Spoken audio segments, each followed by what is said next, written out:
गणपतये नमः। आप सभी पर भगवान श्री गणेश जी की कृपा सदैव बनी रहे। आज फागुन मास की संकष्टी चतुर्थी का पावन व्रत है। चतुर्थी तिथि के दिन भगवान श्री गणेश जी के साथ साथ चौथ माता की भी पूजा की जाती है। ऐसी मान्यता है कि ऐसा करने से चौथ माता बच्चों की रक्षा करती हैं। यदि बच्चों से जुड़ी कोई भी समस्या हो तो आप सबको अपने बच्चे के सुखद भविष्य की कामना रखते हुए तो आज के दिन सच्चे मन से संकष्टी चतुर्थी का व्रत करना चाहिए। अगर आप व्रत ना भी कर सकें तो आपको गणेश भगवान और चौथ माता की पूजा करनी चाहिए और उनकी कथा अवश्य पढ़नी या सुननी चाहिए। तो आइए अब प्रेम से और श्रद्धा पूर्वक सुनते हैं फागुन मास के संकष्टी चतुर्थी की व्रत कथा। प्रेम से बोलिए भगवान श्री कृष्ण की जय।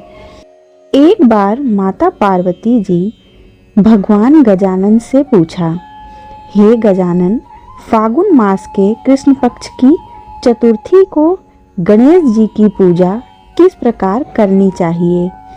इस महीने में आप किस नाम से पूजे जाते हैं और इस दिन आहार में क्या क्या ग्रहण करना चाहिए?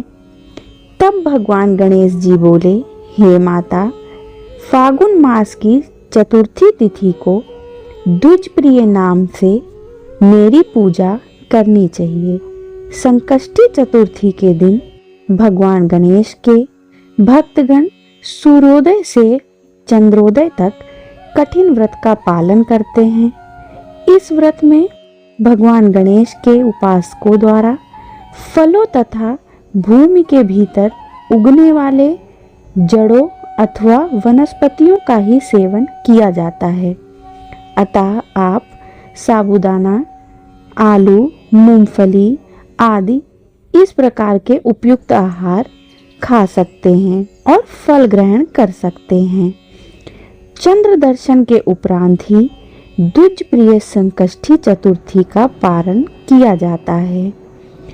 अब मैं तुम्हें इससे संबंधित एक प्राचीन इतिहास सुनाता हूँ। ये वही कथा है जो युधिष्ठिर के प्रश्न के उत्तर में भगवान श्री कृष्ण ने सुनाई थी। सो ध्यान पूर्वक सुनो। श्री कृष्ण जी कहते हैं, प्राचीन काल में एक ब्राह्मण था जो बहुत ही वेदों का ज्ञाता था, धर्मशास्त्रों में निपुण था, अत्यंत ही विद्वान था। उसके 7 पुत्र थे। सभी पुत्र धन धान्य से समृद्ध थे, परंतु आपसी कलह के कारण वे सब अलग अलग होकर रहने लगे। ब्राह्मण अपने प्रत्येक पुत्र के घर क्रमशः एक एक दिन भोजन किया करता था। समय बीतने के साथ साथ वह वृद्ध और कमजोर होता जा रहा था। वृद्ध होने के कारण उनकी सभी बहुएं उनका आदर नहीं करती थी और उनका तिरस्कार करती थी, उनका अपमान भी करती थी। भीतर ही भीतर वह इस अपमान से बहुत दुखी होते और रोते रहते। एक समय की बात है कि ब्राह्मण ने गणेश भगवान के चतुर्थी का व्रत रखा और अपनी बड़ी बहू से घर में कुछ भोजन बनाने के लिए कहा। उन्होंने कहा, हे बहू रानी, आज मैंने गणेश जी का व्रत रखा है, तुम पूजा की सामग्री को इकट्ठा कर दो। गणेश जी प्रसन्न होके तुम्हें बहुत सारा धन देंगे। अपने ससुर की बात सुनकर बहू ने बहुत ही ऊंचे स्वर में बोला, पिताजी, मुझे घर के कामों से फुर्सत नहीं, इन झमेलों में पढ़ने के लिए मेरे पास तो समय नहीं है। आप तो हमेशा कोई ना कोई नाटक करते रहते हैं। आज गणेश जी का बहाना लेकर आए हैं। मैं ना तो गणेश जी को जानती हूँ, ना ही इस व्रत को।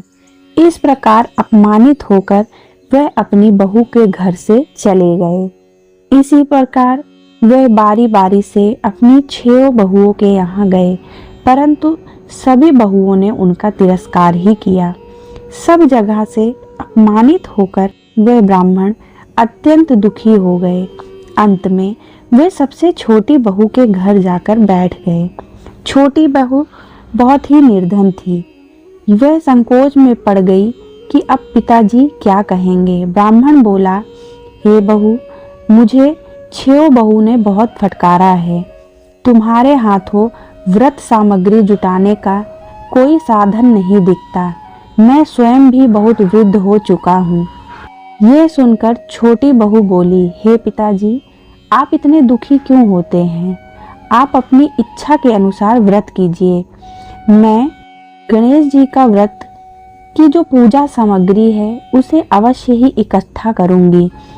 हो सकता है गणेश भगवान इससे प्रसन्न होकर मेरे दुखों का नाश कर दें। इतना कहकर वह भिक्षा मांगने बाहर चली गई।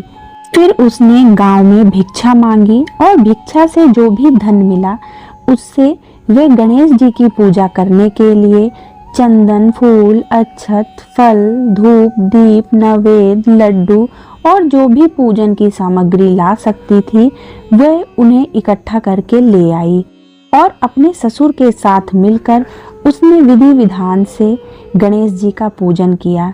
पूजन के बाद उनके ससुर को सम्मान पूर्वक भोजन करवाया, स्वयं भोजन किया और सो गई। सुबह जब उसकी आंख खुली तब उसने देखा कि उसकी कुटिया में ढेर सारा धन और गहने इत्यादि रखे हुए हैं। वह ये सब देखकर घबरा गई। तब उनके ससुर ने बोला कि हे बेटी, ये गणेश भगवान की कृपा है जो उन्होंने तुम्हारी गरीबी को दूर किया है। ये देखकर वह बहुत ही आश्चर्यचकित हुई और उसने गणेश भगवान का धन्यवाद किया और भगवान गणेश जी से कहती रही कि हे भगवान, जैसे आपने मेरा उद्धार किया है, मेरी गरीबी को दूर किया है, वैसे ही इस व्रत को जो भी करे उसकी सभी समस्याओं को दूर करना, उसकी गरीबी को दूर करना और उसकी सदैव रक्षा करना। बोलिए श्री गणेश भगवान की जय। तो ये थी आज की कथा। उम्मीद है आपको कथा उपयोगी लगी होगी। कथा कैसी लगी ये कमेंट में जरूर बताएं। जय श्री हरि।